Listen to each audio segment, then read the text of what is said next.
মাত্র 1 মাস হলো যাদবপুরে একটা ফ্ল্যাট ভাড়া নিয়ে এসেছি। একরকম বাধ্য হয়েই আগের বাড়িটাকে বদলাতে হয়েছে। বাড়িটার লোকেশন আর পরিবেশ সত্যিই ভালো ছিল। বাইপাস থেকে একটু ভেতরে 3 তলা বাড়ি, 3টে ফ্লোরে 3টে ঘর ভাড়াটে। বাড়ির মালিক থাকতেন বেহালায়। বাড়িটা ভাড়া নেবার পর তারপর থেকে আর কোনোদিনই তার মুখ দেখার সৌভাগ্য হয়নি। মাসে মাসে বাড়িওয়ালার অ্যাকাউন্টে ভাড়া টাকা জমা করে দিই। উনি একটা হোয়াটসঅ্যাপে গ্রুপ বানিয়ে রেখেছেন। আমরা ভাড়াটেরা সবাই তাতে ছিলাম। আমাদের কোনো সুবিধে কোনো রিপেয়ারিংয়ের ব্যাপার স্যাপারে থাকলে সেখানেই জানানো হয়। মিস্ত্রি আসার দিন ওনার ভাইপোকে পাঠিয়ে দিতেন তদারকি করার জন্য। প্রায় 2.5 বছর ছিলাম ওখানে। বলতে গেলে তেমন কোনো অসুবিধেও কখনো পড়তে হয়নি। কিন্তু বাড়িটা ছিল বড্ড ছোট। একটা বাথরুম, মাঝারি মাপের একটা বসার ঘর, খুপড়ি কিচেন আর একটা স্টাডিটাকে জোর করে আরেকটা ঘর বানিয়ে নিয়েছিলাম। আমার বা রিতমের বাড়ির কেউ এলে ওই ছোট্ট ঘরটাতেই থাকতো। বাথরুম নিয়ে রোজ সকালে আমার সাথে ঝগড়া হতো। আমি মেয়ে হয়ে যা সময় নিই, রিতম তার চেয়ে অনেক বেশি সময় নেয়। অফিস যাওয়ার আগে হুড়োহুড়ি পড়ে যেত। বাড়িতে কেউ এলেও একটা বাথরুম বলে সমস্যা হয়। তুলনায় এই ফ্ল্যাটটা বেশ ভালো। 2টো বড় বড় ঘর, 2টো বড় বড় বাথরুম, ছোট্ট একটা ঠাকুর ঘর, লম্বা টানা লিভিং রুম, কিচেন সবই বেশ সুন্দর। কিচেনের সাথে আবার মাঝারি মাপের একটা ব্যালকনিও আছে। ফ্ল্যাটের সবচেয়ে সুন্দর জায়গা হলো পশ্চিমের ব্যালকনিটা। আগে বাড়িটা আমার ফুলের টবগুলো রাখা নিয়ে বড় সমস্যা হতো। ওখানে টব রাখার পরেও কাপড় মেলা স্টাডি রাখা আছে, স্ট্যান্ড। এক কোণে 2টো প্লাস্টিকের চেয়ারও পেতেছি। ছুটির দিন বিকেলে ওখানে বসে চা খাওয়া যাবে। গোটা আবাসনেই বেশ চোখ জোড়ানো পরিবেশ। 3টে টাওয়ারে নিয়ে আবাসনটি। প্রত্যেকটা টাওয়ারে 10টা করে ফ্লোর। বড় একটা পার্কও আছে। তাতে বাচ্চাদের খেলার জায়গা ছাড়াও জগিং করার আলাদা জায়গা করা রয়েছে। 4টে করে ফ্ল্যাট আছে প্রত্যেকটা ফ্লোরে। 4 তলায় এই ফ্ল্যাটের মালিক রিতমের বন্ধু অরিত্র। তবে চাকরি সূত্রে সে এখন লন্ডনে। ফ্ল্যাট তাই তালাবন্ধ। আমরা ফ্ল্যাট খুঁজছে শুনে হাতে যেন চাঁদ পেয়েছিল অরিত্র। নিজে থেকে রিতমকে বলেছিল, তোরা এখানে থাকলে আমি অনেকটা নিশ্চিন্ত থাকব। আমার তো ফেরার কোনো ঠিক নেই, আর দেশে এলেও বাবা মার কাছেই উঠব। রিতম ভাড়ার কথা বলাতে রেগে গিয়ে অরিত্র বলেছিল, ছোটবেলার বন্ধু থেকে ভাড়া নেব এ কথা তুই বলতে পারলি? তাহলে আমার পক্ষেও থাকা সম্ভব নয় রে ভাই। না করে দিয়েছিল রিতম। বাধ্য হয়ে ভাড়া নিতে রাজি হয় অরিত্র। ছেলেটা খুবই সাদাসিধে। আমাদের বিয়েতে প্রচুর খাটাখাটনি করেছিল, কিন্তু বেচারার নিজের বিয়েটাই টিকল না। রিতমের মুখে শুনেছি বউটার অন্য কারুর সাথে সম্পর্ক ছিল। এদেশে কারুর বিয়ে ভাঙলে খোঁচা দেবার লোকের অভাব নেই। অরিত্র পালিয়ে বেঁচেছে তাদের হাত থেকে। বর্ধমানে ওর বাবা মা থাকেন। তাদের পছন্দেতেই বিয়ে হয়েছিল, তাই ছেলেকে বিদেশে যাওয়া থেকে আটকানোর সাহস তাদের আর হয়নি। যাক, এখন অন্তত প্রাণ খুলে নিঃশ্বাস নিচ্ছে বেচারা। আমাদের জন্যও সুব্যবস্থা করে দিয়ে গেছে। তবে ফ্ল্যাটটা ভালো পেলেও প্রতিবেশী একদম ভালো পাইনি আমি। 4তলা ব্যালকনিতে দাঁড়িয়ে নিঃশ্বাস নেব কি? সারাক্ষণ ধরে ওই উল্টো দিকের ব্যালকনি থেকে একজোড়া চোখ আমাকে যেন গিলে খায়। ঘটনার সূত্রপাত ধরেই আমারই হয়তো দোষ। সারা সপ্তাহে শুধু রবিবার দিনটাই সময় পাই মন খুলে শ্যাম্পু করার। আমার চুল প্রায় কোমর ছুঁই ছুঁই। অতএব ভালো করে শ্যাম্পু কন্ডিশনার লাগিয়ে কেশ চর্চা করতে ঘন্টাখানেক সময় তো লেগেই যায়। স্নান করে ব্যালকনিতে এসে দাঁড়িয়েছিলাম চুল শুকোতে। বেলা 12টার পর থেকে বেশ রোদ আসে পশ্চিম ব্যালকনিতে। রোদে বসে আরাম লাগছিল। হঠাৎ আবিষ্কার করলাম উলের কুর্তির ওপরে বোতাম দুটো খোলা।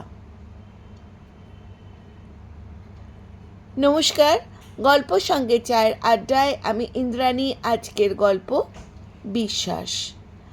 আপনারা যারা আমার এই চ্যানেলটিকে প্রথমবার শুনছেন, যদি আপনাদের কাহিনীটিকে ভালো লেগে থাকলে তাহলে নিশ্চয়ই চ্যানেলটিকে সাবস্ক্রাইব করবেন, এবং যদি আপনাদের পছন্দ হয় তাহলে নিশ্চয়ই আপনাদের মতামত জানাতে ভুলবেন না। শুরু করছি বিশ্বাসের পরবর্তী অংশ। তাড়াতাড়ি বোতাম লাগিয়ে এদিক ওদিক দেখলাম। দেখলে কেউ যদি দেখে না ফেলে, ভাবতেই দেখি ঠিক উল্টো দিকের ব্যালকানিতে বসা এক বয়স্ক ভদ্রলোক ড্যাব ড্যাব করে আমার দিকেই তাকিয়ে আছেন। লজ্জায় তাড়াতাড়ি ভেতরে চলে এলাম। ইস, কি জানি কি ভাবলো লোকটা, নিজের ওপরেই রাগ হচ্ছিল। রিতমকে বলতে সে কি হাসি তার!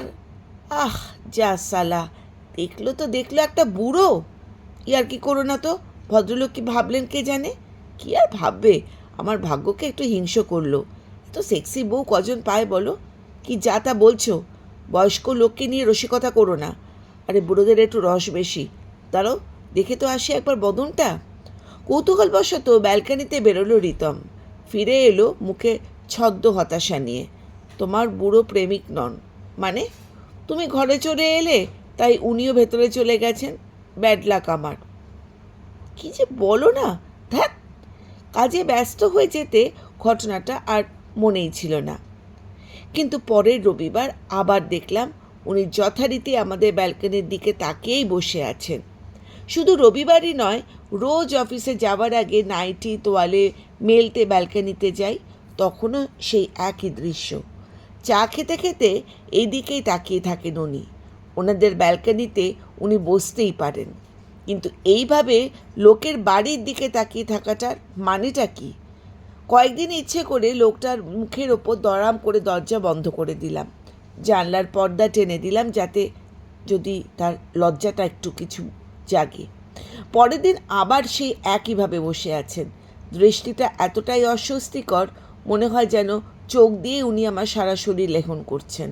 রিতমকে কিছু বলতে ইচ্ছে করে না। সব কিছু নিয়ে রসিকতা করাটা স্বভাব ওর। কী করব বুঝতে পারছিলাম না। অফিসে এত চাপ সামলে অন্য কিছু নিয়ে ভাবতেও ইচ্ছে করে না। কিন্তু কি করব, অবসর সময় বারবার ওই একই চিন্তা ঘুরে ফিরে আসে। এখন বাড়িতে থাকলেই পর্দার ফাঁক দিয়ে লক্ষ্য করি ওই চরিত্রহীন বুড়োটা বারান্দায় বসে ঠিক কী করছে। ওদের বারান্দায় কেউ না থাকলে দৌড়ে গিয়ে কাপড়টা শুকিয়ে দিয়ে আসি আর গাছে জল দিয়ে আসি। মাঝে মাঝে নিজেকে কেমন যেন মানসিক রোগী বলে মনে হয়। বাড়িতে রিতমের সাথে খিটখিট করি, অফিসেও সামান্য কারণে মেজাজ হারিয়ে ফেলি। অফিসে রমাদির সাথেই যা একটু ঘনিষ্ঠতা আমার। সেও কাল বলল আমার আচরণে নাকি অনেক পরিবর্তন এসেছে। সমস্যাটা কি তা জানতে চাইছিল রমাদি। সব খুলে বললাম। রিতমের মতন হাসলো না রমাদি, বলল, তুই ওদের বাড়িতে কাউকে জানাচ্ছিস না কেন? কি বলবো গিয়ে, যে উনি তোর দিকে এরকমভাবে তাকিয়ে থাকেন? এই কথাটাই সোজাসুজিভাবে বলবি, এতে লজ্জা পাবার কি আছে? কি যে বলো রিতম, বলে এসব আমার ফ্যান্টাসি। আমায় কোনো পুরুষ মানুষ দেখছে ভেবে এটা আমি নাকি আনন্দ পাই। ছি, এ আবার কেমন ধরনের কথা বউয়ের সম্পর্কে? ও কি তোকে নতুন দেখছে? বিয়ের কত আগে থেকে তোদের সম্পর্ক। সেটাই তো, বলো কীরকম খারাপ লাগে? যাক, ওর কথাটা তো গুরুত্ব দিস না তো, ও তোকে রাগায়। ওকে বেশি বললে হয়তো ঝগড়াঝাটি করবে। যা বউ পাগল বর্তর। তুই নিজেই বরং গিয়ে ওই ফ্ল্যাটে গিয়ে একবার কথা বল, বুঝলি? কে কে থাকে জানিস? বলতে পারবো না গো। তবে অফিসে বেরোনোর সময় আমারই বয়সী এক ভদ্র মহিলাকে ওদের ফ্ল্যাটে ঢুকতে আর বেরোতে দেখেছি।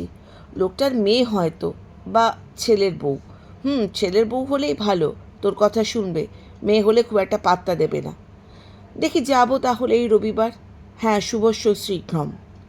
রবিবার ব্যালকনির সমস্যার সমাধানে যাওয়া হলো না আমার। মায়ের জরুরি তলব, শনিবার সন্ধ্যায় রিতমকে নিয়ে যেন অবশ্যই পৌঁছে যাই। আমার ভাই দীপুর বিয়ে ঠিক হয়েছে।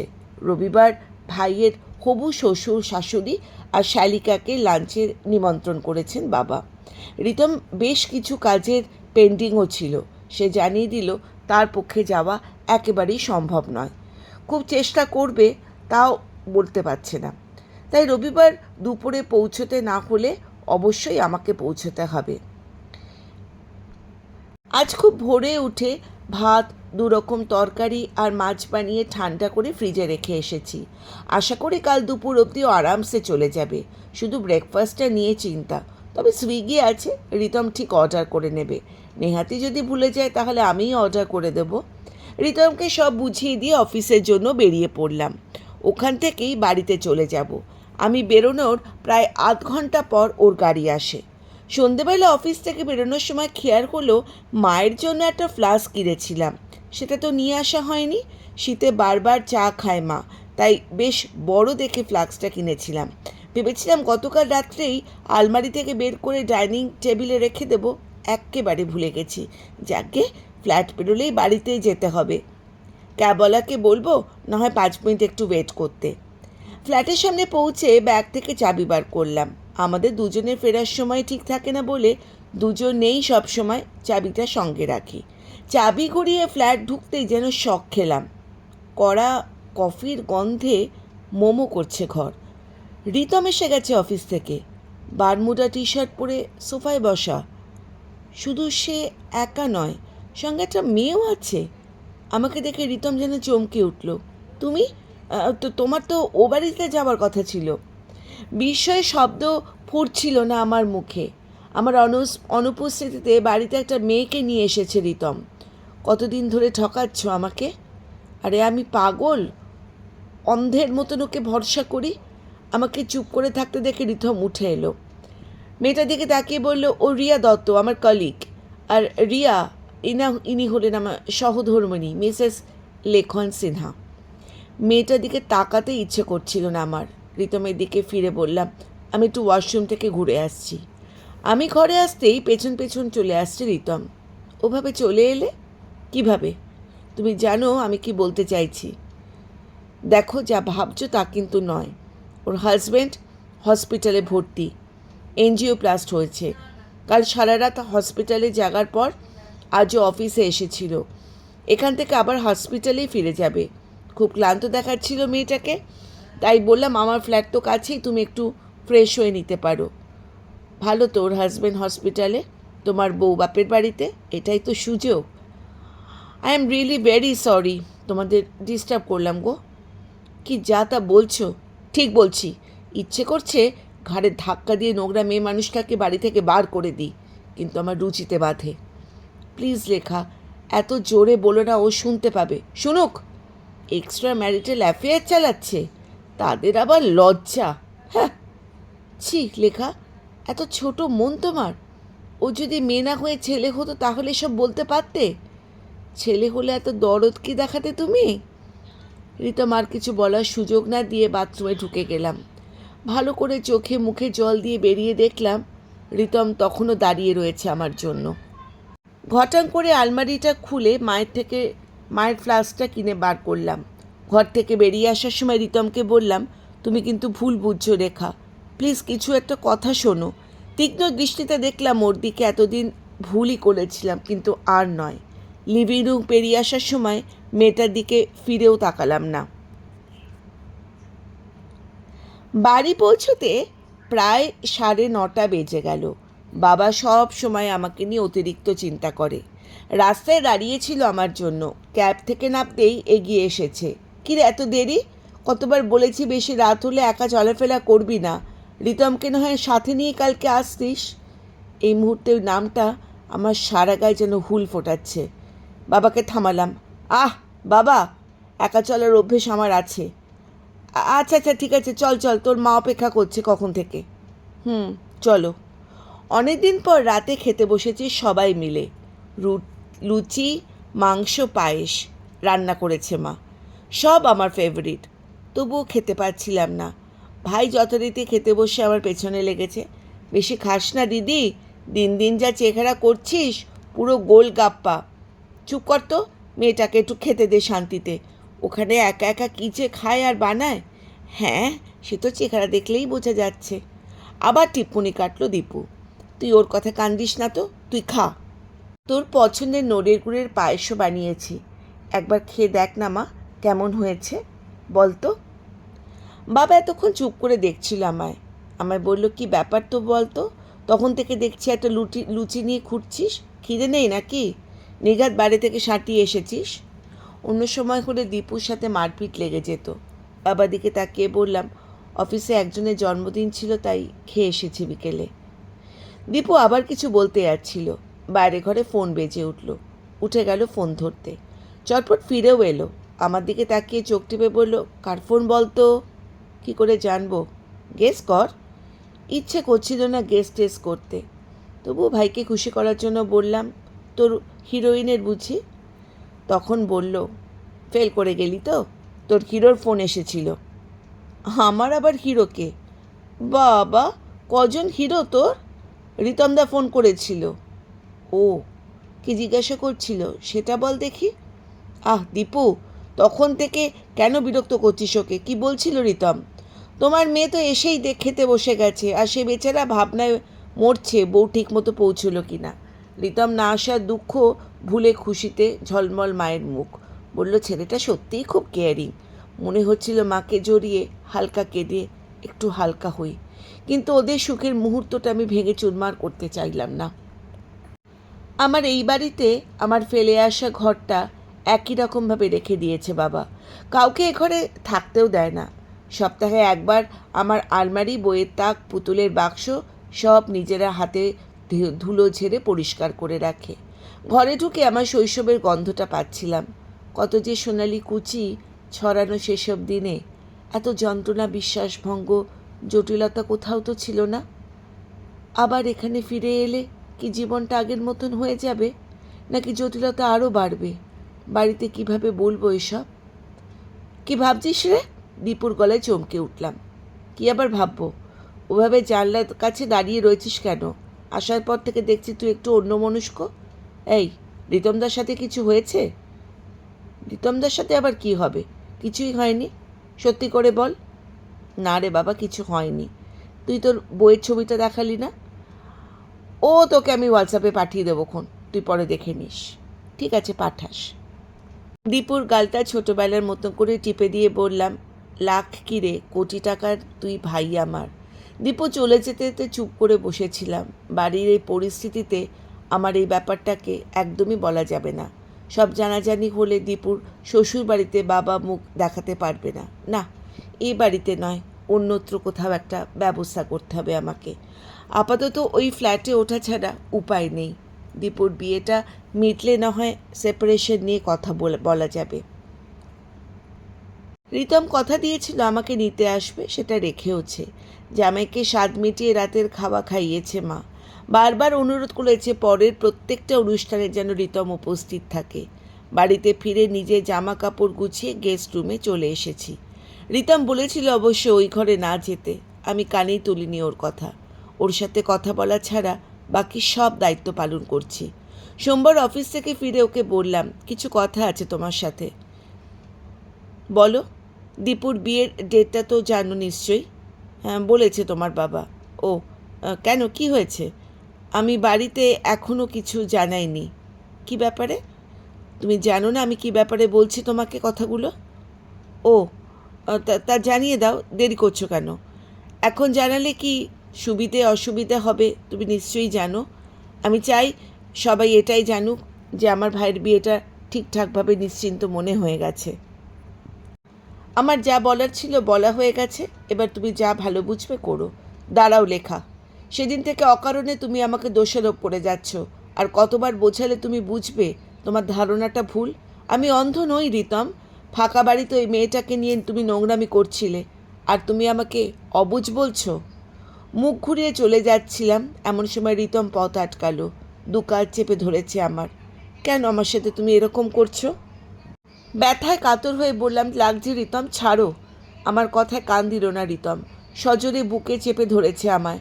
I love you Rekha, I really do. Please আমাকে এভাবে কষ্ট দিও না, মরে যাব, আমি মরে যাব। রিতমের চোখে জল আমার কাঁধ স্পর্শ করছে। তবে কি আমি সব কিছু ভুল করছি? দুর্বল হতে গিয়েও নিজেকে সামলে নিয়ে বললাম, তুমি আমাকে জোর করছো? শরীরটাই তো সব না তোমার কাছে। ছিটকে গেল রিতম, অবাক চোখে দেখছে আমাকে। আমি তোমাকে জোর করছি? আমি? ওর কথায় উত্তর না দিয়ে নিজে ঘরে ঢুকে গেলাম। রিতমের ক্ষণিকের স্পর্শে শিরশির করছে আমার গোটা শরীর। মনে হচ্ছে আছড়ে কামড়ে ফালা ফালা করে দিয়া ওকে। কিন্তু ওই পুরুষ যে আর আমার নয়, কোনো অধিকারে যাব ওর কাছে? ফ্ল্যাটে ফেরার পর থেকে আবার ওই বুড়ো লোকটার মুখোমুখি হয়েছিলাম। কিছুই বদল হয়নি, না ওনার বসার ভঙ্গি, না চাউনি। রিতমকে নিয়ে চরম মনোকষ্টে ভুগছি। তার মধ্যে এই চরিত্রহীন লোকটার কুনজর আমাকে আরও অসুস্থ করে তুলেছে। শুধু এই লোকটাই বা দোষ দিচ্ছে কেন? সবচেয়ে কাছের মানুষটাই তো তাই। অফিসে রমাদিও জিজ্ঞাসা করছিল আমি ওদের বাড়িতে গিয়ে অভিযোগ করেছি কি না। এই সপ্তাহটা অফিসে খুব বিজি ছিলাম, সাথে একটা ওয়ার্কিং ওমেন হোস্টেলও খুঁজছিলাম, সেটাও পেয়ে গেছি। দীপুর আশীর্বাদ থেকে ফিরে ওখানেই উঠব। শুক্রবার সকালে বাড়িতে যাওয়ার আগে রিতমকে সব জানাবো ঠিক করলাম। দুজনের চা জলখাবার বানিয়ে টেবিলে ডাকলাম ওকে। তোমাকে একটা কথা জানানোর ছিল। বলো। আমি মঙ্গলবার থেকে একটা হোস্টেলে শিফট করছি। জোর ঝাঁকুনি খেলো রিতম। হোস্টেলে মানে? আমাদের এক ছাদের তলায় থাকা সম্ভব নয় গো। কি বলছো? তার মানে জানো? জেনে বুঝেই বলছি। শুধু একটা সন্দেহের বশে আমাদের সম্পর্কটাকে তুমি শেষ করে দিতে চাইছো? উত্তেজনায় টেবিল ছেড়ে উঠে দাঁড়িয়েছে রিতম। হেসে বললাম, সত্যি করে বলো তো, তুমি নিজেও কি চাও না আমি চলে যাই? না, চাই না। সেটা কি তুমিও জানো না? আমি আর কোনো অশান্তি চাই না। গ্রেসফুলি সব শেষ করো। পাগলের মতন লিভিং রুমে পায়চারি করছে রিতম। কি করে তোমাকে বিশ্বাস করাবো? তুমি রিয়ার কাছে চলো, ওকে জিজ্ঞাসা করো। অফিসের যে কোনো লোকের কাছে চলো, সবাই একই কথা বলবে। আমার আমার কোথাও কারোর সাথে কিছু নেই। তুমি এটা কেন বিশ্বাস করছো না? এই দিনটা দেখার আগে আমি মরে গেলাম না কেন? সে বেরোবো, লিফটের জন্য দাঁড়িয়ে আছি। একটু দাঁড়াতেই মনে হলো আমার পাশে কেউ এসে দাঁড়িয়েছে। পাশে ফিরতে দেখি ফ্ল্যাটের মেয়েটা। আমাকে দেখতেই ভাবলাম এটাই সুযোগ। আজকে এই লোকটার পুরো কীর্তি আমি ফাঁস করে দেব। কথাটা কীভাবে শুরু করে যায় ভাবছিলাম। মেয়েটাই বলে উঠল, কি ঝামেলা বলুন তো, একটাই লিফট, তাড়াহুড়োর সময় কেউ যদি আসে সেও আটকা পড়ে যাবে। আমি বললাম, অফিসে যাচ্ছেন না হাসপাতালে? কেন, বাড়িতে কেউ অসুস্থ নাকি? হ্যাঁ, আমার বাবা। ও, লোকটা তবে হাসপাতালে? ওই জন্যই পরপর কয়েকদিন দেখিনি। কেন, কি হয়েছে ওনার? ম্লান হেসে বলল, আসলে বাবা পড়ে গেছে। বাবা আসলে অন্ধ তো, ঠিক করে দেখতে পায় না।